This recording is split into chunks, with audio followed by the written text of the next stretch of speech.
And then I got this notification on my phone and it said something along the lines of fetal demise. And that just felt so cruel, with a lot of I'm sure it's this way everywhere, but you have a patient portal and you'll get notifications from that patient portal whenever new tests arrive or a new diagnosis arrives. And yeah, that's kind of how it became most real to me, as I saw that notification.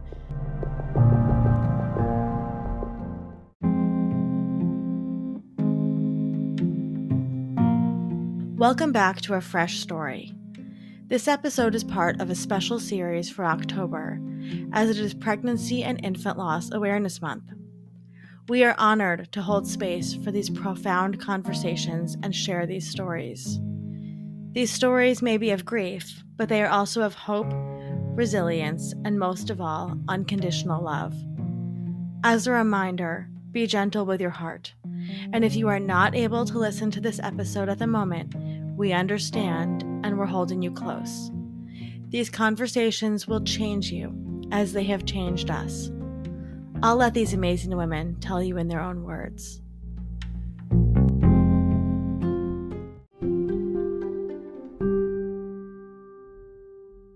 Ashley Spivey is like the older sister that you always wanted and never knew how much you needed until you meet her, and then you wonder how you ever lived without her. Ashley is one of those rare gems of humans who is an actual angel on earth. She spends her time on the internet helping people, educating people, and making sure that everyone feels supported, heard, and validated.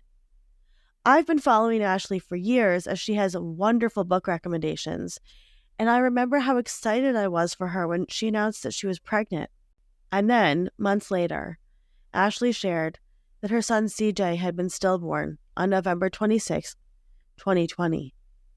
My heart just dropped when I heard the news. In true form, Ashley shared her experience of losing CJ with honesty, authenticity, integrity, and a reverence for her grief and unconditional love for her son. When I think of Ashley, I think of the quote, "Maybe you've been assigned this mountain to show others it can be moved." And Ashley has dedicated her life to honoring CJ by changing the world in major ways, including working on bills to change policy for bereavement leave for parents and education support on stillbirth. I talked to Ashley about what it was like to leave the hospital without her son, the impact of social media in processing her grief, pregnancy after loss, and how she connects with CJ every day. I'll let Ashley explain a little more. Yeah, I think everything kind of starts with my husband and I deciding, we're finally ready for kids.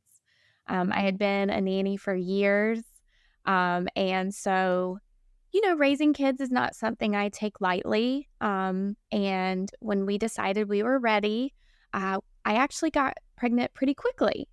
I had had an IUD for forever. We pulled it and I got pregnant really quickly. However, I had a miscarriage after 6 weeks. And then after that, I was diagnosed with unexplained infertility because we tried and we tried and we tried, and it just wasn't happening for us. We turned to doing IUIs. We did an unmedicated one. It didn't work. We did a medicated one, and it actually got canceled because COVID. They stopped all non-essential medical treatments in New York. So my IUI at that time was canceled. And at this point, we just felt very distraught, depressed, like we needed to take a break. Everything was awful. So that happened in, I think, March of 2020. And then I just wanted to give my body a break. In June, I was feeling really depressed. I couldn't even finish a cup of coffee. Like, that's how depressed I felt. Just everything that usually brought me joy was just not hitting. I was in New York during the pandemic. All of my friends left New York. It was just me and Steve and our dog. We had one friend who we trusted enough to like keep us safe that would come and watch a movie with us on Fridays. Like it was the loneliest time in our life. But my sister was a flight attendant at that time. And so she flew into New York a lot. And so she flew into New York and I was telling her, I was just like, Kitty, I'm so depressed. I don't know what's wrong with me. I can't even finish this coffee. And she was like, wait, have you taken a pregnancy test? So I took a pregnancy test and I was pregnant. And I consider myself like an educated person, someone who would like look out for these signs. And I just thought it wasn't going to happen for me. I was 2 months pregnant when I found out that I was pregnant with CJ. I just, you know, I just thought it wouldn't happen. And we had decided that we were really going to pause trying for kids and whatever. It was just the darkest time. And then to get this news was so joyous, which felt weird, right, in New York amongst like all this death and loneliness. But around the time we discovered about CJ, his due date would be around my dad's birthday. And I lost my dad when I was 24, and his death, had such a big impact on me. And we just kind of felt like, wow, this is like a sign from him. So we decided that we would name CJ after my dad. My dad's name was Christopher. We would name him Christopher James. And the pregnancy was amazing. Like, I didn't think I would be someone who would like romanticize pregnancy or like feel as great as I did, but it really was a perfect pregnancy, and I never felt bad besides the not being able to drink coffee in the beginning. But it was uneventful. I mean, despite being a geriatric pregnancy, nothing really ever went wrong. I loved my doctor. I was with Will Cornell down here. I could like walk to my doctor. She was amazing. And then at 31 weeks, I went in for a very routine appointment. When you get that late in your pregnancy at practices, you'll usually start rotating to see other doctors just in case, your doctor's not available whenever it's time for you to deliver.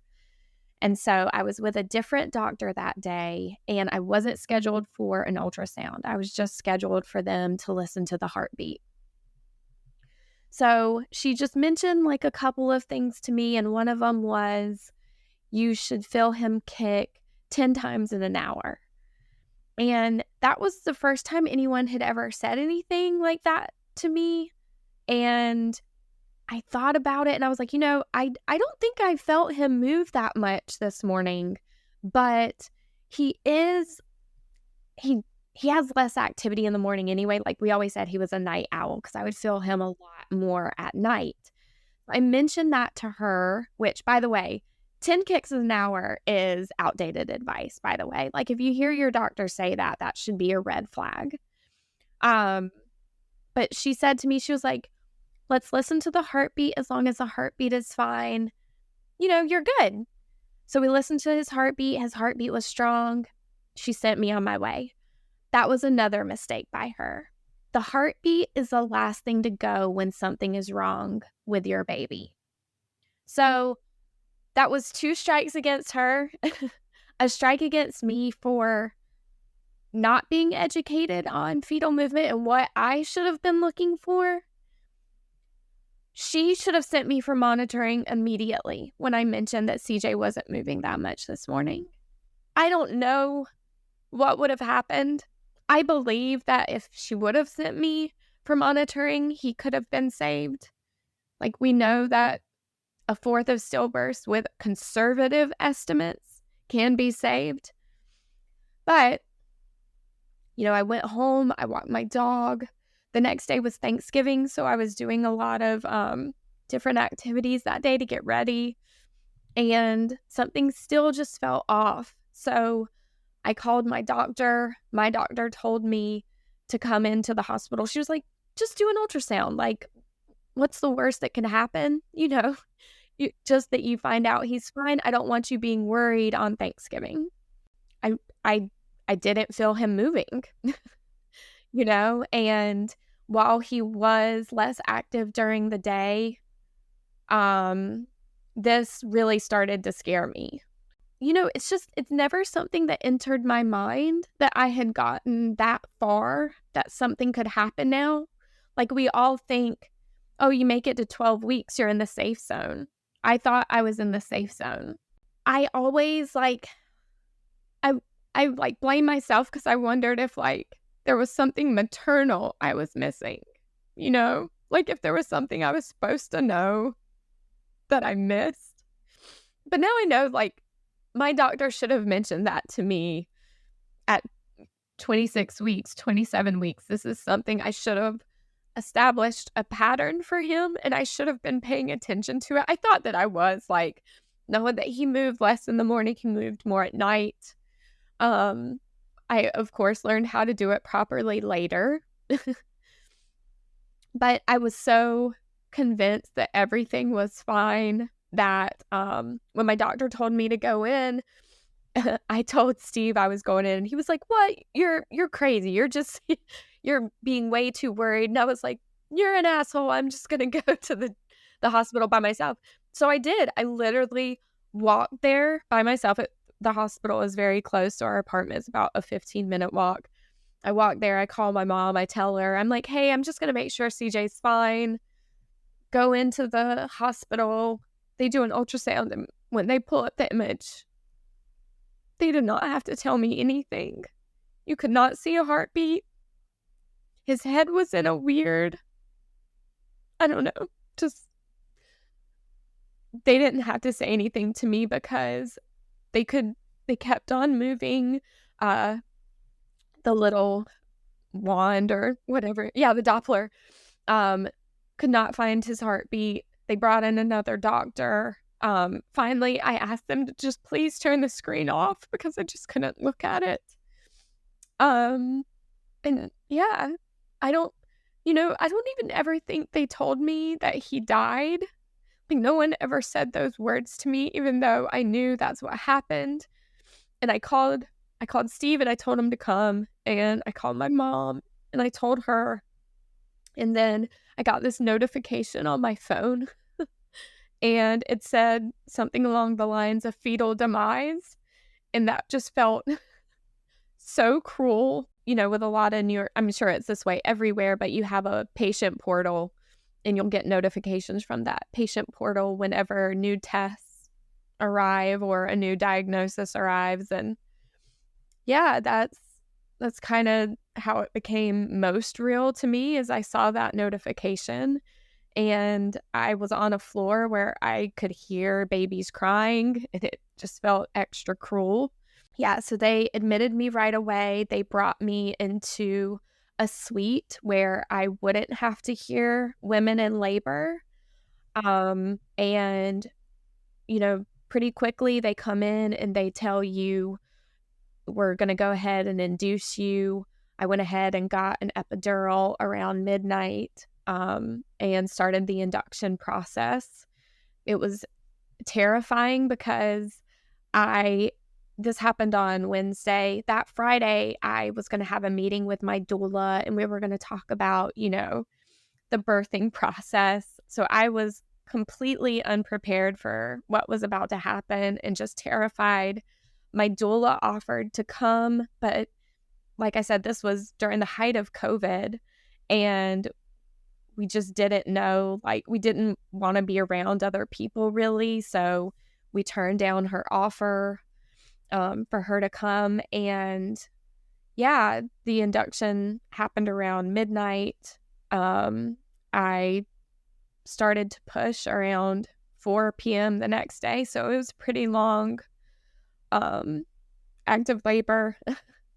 And, just, I hope this isn't too graphic, but sometimes I think it's important to talk about. Okay. Because I think whenever people hear stillbirth, they don't realize that people are still giving birth to the babies. I think that, like, your mind just doesn't go there because it's just too dark of a place. But I thought in my head that something was gonna be so wrong with him that I didn't want to see him. So I kinda had told Steve that before. I was like, I just don't know if I wanna see him because if something is really wrong, it's just gonna destroy me forever. Um, and I had already had, like, very complicated feelings even about giving birth, um, vaginally. I begged the doctors to let me do a C-section, and they told me that I couldn't because, you know, maybe I would have another child after this, and I would want to do a vaginal birth. Um, so that that option was kind of forced upon me, and I just really thought, like, my body was not gonna survive that, and it made me have suicidal thoughts, like, I just it felt like at that time, I had no control over my body and what was about to happen to it, and I really didn't think I was gonna survive it. It's so upsetting to me, and by the way, not that I want people to have this information in case it ever happens to you, because I don't want you to think it's going to happen to you, but at the same time, yes, at the same time, if a doctor tells you that, they are wrong.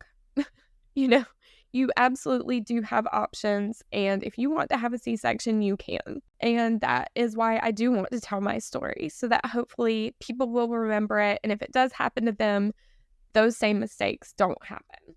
Delivering him, right? Like, I think we all grow up with this perfect birth scenario where, you push and you push and you push, and then the baby's born, and everyone's so happy, and you feel this relief, and you hear the cry. And, CJ was born into a room of, like, complete silence.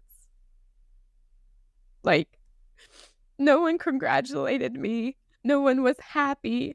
Everyone was crying. And it was almost like I could pretend at that point that, like, the doctors were wrong, right? Even Steve says, like, he kept up hope until CJ came out that the doctors were wrong and that CJ was going to be alive, and this was all just, like, a really cruel joke. And when he did come out, it was still easy to pretend that he was alive because his eyes were open and his body was warm and he was perfect.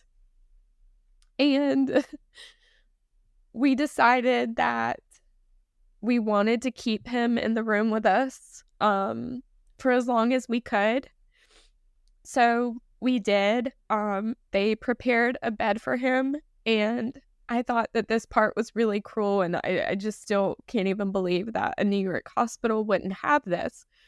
But there are beds for stillborn children or stillborn babies, and those beds keep the body cold so that the families can have the babies in the room with them. But this hospital did not have one, and I watched them pack his bed with ice packs. And that part is just so traumatic to me. I don't know why, but, like, that image just, like, stays with me.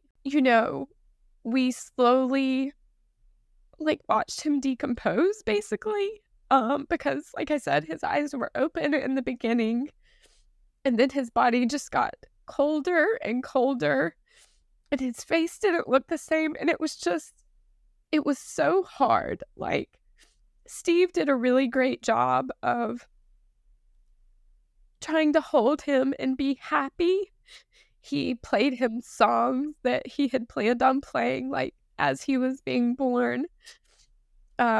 He was telling him stories that, he wanted to pass on to him, and I just couldn't do it. Like, I have a lot of regrets about that time, and one of them is not, being happier during that time, but I just couldn't.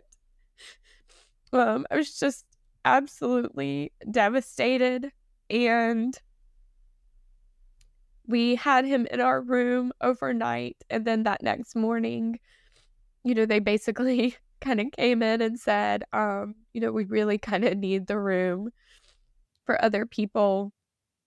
Um, so we left at 8 that morning, and having to leave your baby at a hospital and knowing that they're going down to a morgue where no one is going to hold them, it's just so dark. It made me have the worst panic attacks. I pretty much, as soon as I got home, we knew we wanted to cremate CJ. And I found a funeral director, and I harassed my doctor and that funeral director every day to speed up the process so that I could have CJ home with me, because thinking of him being in the hospital, I couldn't think about it. Like, I needed to have him home with me. And the crematoriums were so busy during that time that it just made it such a longer process than it needed to be. I think about that time, and I know I was in shock, but there were things that my brain was doing, knowing certain things had to be business as normal, right? Because whenever I called Steve and I called my mom and I told them about CJ, the next thing that I did, like, I always think this is so weird, but I think it was just my brain being like, we have to function in some way, is I immediately canceled, like, our Thanksgiving reservation that we had, which is just like, so why was that like my first thought?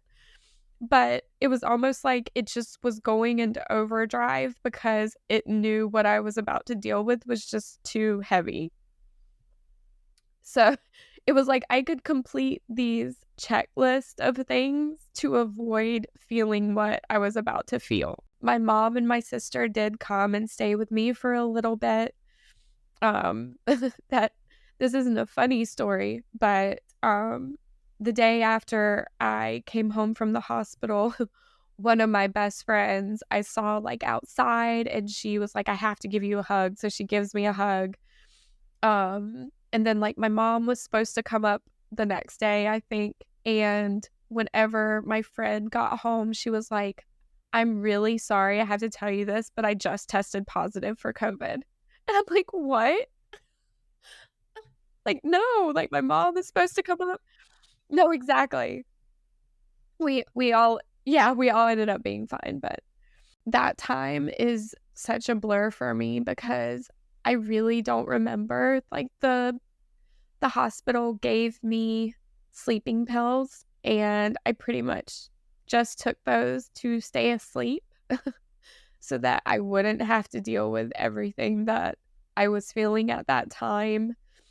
Pretty much the only reason I got out of bed those days was to walk Jackson, my dog, because he was really the only thing keeping me going at that point. I asked Ashley if her husband Steve got any time off of work after their son passed away. Here's what she said. Whenever we left the hospital at 8 a.m., Steve got on the computer at 9:30 that morning to work. I'm sure that he could have had time off, but Steve's way of dealing with things at that point was to throw himself into his work. And that doesn't make me angry, by the way. Like, because my dad died at a younger age, I feel like I always kind of knew that people dealt with grief in different ways. And I like to consider not myself an expert in grief by any means, but I was definitely the one who was not processing things very well at that point and didn't know what to do with myself or how to be functional at that point. And what I really wasn't prepared for is coming home and my body still thinking that I had a baby who was alive. So my milk coming in was just very distressing and very hard to deal with. That pain was unbearable. But I had wonderful friends who brought me, milk pads to put in my bra or tea to drink. to make, my milk ducts clog or stop producing milk. Yeah, and, like a cabbage cream that I could put on, but yeah, I really was not doing well. I don't know how I made it through that time. Um, it wasn't great. Chrissy Teigen, had a stillbirth a couple of weeks or days even before me, and I remember seeing those pictures and thinking, "God, that must have been so hard." But whenever this happened with CJ, I knew that we had to have pictures with him. That I There are days when I can't remember my dad's face, and I knew him for 24 years. I only got to see CJ for less than 24 hours. I wanted to remember every bit of his face so that I wouldn't forget. So we have a lot of pictures with him. The nurses were wonderful, and every time they came in, they would ask me, like, "Do you want pictures with him? Do you want me to take more?" And I'm so glad that they did because Steve is awful at taking pictures.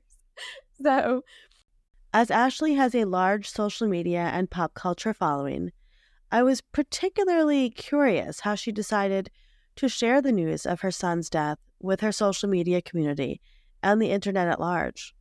Here's what she said. I knew I had to share something because people were very invested in my pregnancy, because they were very excited for CJ.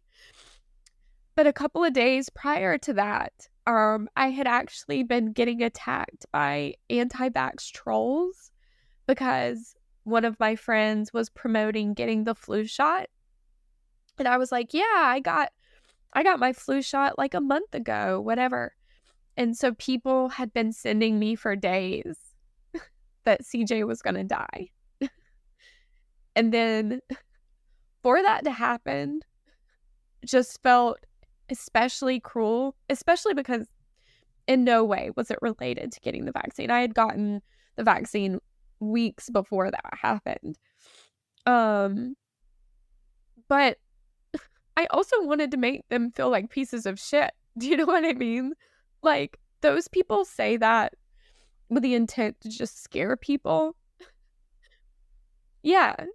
But then I also had to be worried about them co-opting his story and turning it into a victory for them. And I think that was like the worst part about it. I loved getting support from everyone, and I know that people were so great at sending us gifts and things like that.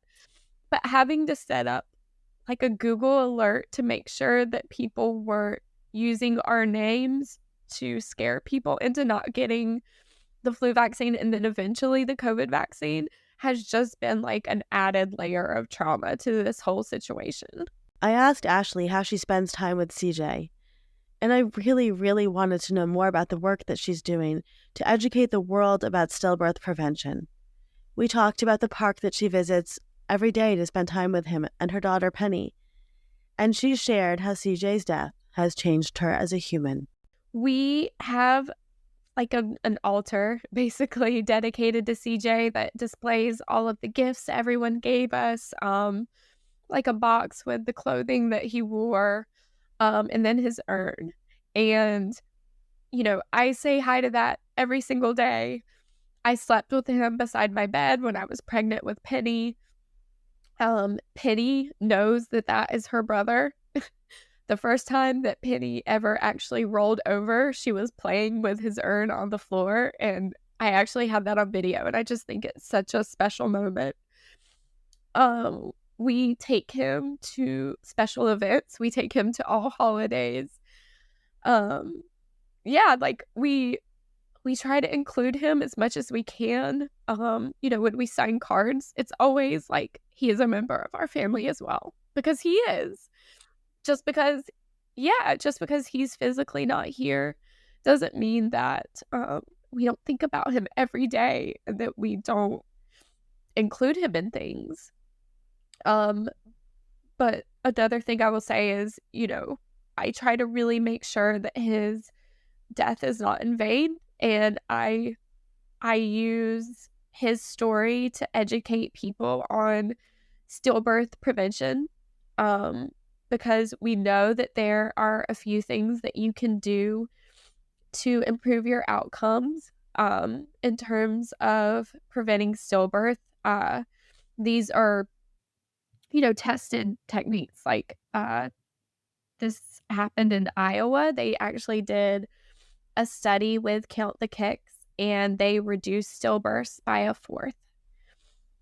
Um, so I really have tried to educate my following on, sleeping on your side, doing fetal movement monitoring. Some people call it counting kicks, but it's not necessarily that. That's just, a great kind of way to remember it. It's just seeing how much the baby is moving at a particular time of the day. And then every day at that time, making sure that they're moving around the same. Um, that has really led to me doing a lot of work on these two bills that are currently going through Congress. One just actually passed the Senate, and it's the Stillbirth Prevention Act, which, by the way, is a very bipartisan, bicameral. It's not controversial at all. It doesn't add any money to the budget. It's literally just adding the word stillbirth to the Social Security Act, that so states know that they can use those Title V funds to do stillbirth education and stillbirth research. So that we're working on that bill, and then we're also working on the Shine for Autumn Act, which is sister legislation basically to the Stillbirth Prevention Act. It goes in and it does more. Like, it does, I think, $9 million over 5 years, which, by the way, is still not a lot of money when we're considering the budget. But it helps us do more research. It helps collect better data on stillbirth. And hopefully, these bills will go through. I have to say, like, I was feeling like really great about it. And then with it passing the Senate, still feeling really great about it. And then with everything that's going on in the House right now, it's demoralizing. I go to, it's a park by our house. It's called Lily Pond at Rockefeller Park. It looks like Central Park there. Yes, it's an honorary bench. We tried to get a plaque on it, but Battery Park City doesn't do memorials. So it's an honorary bench for him. We try to take as many pictures as we can there, and Penny and I visit it every day.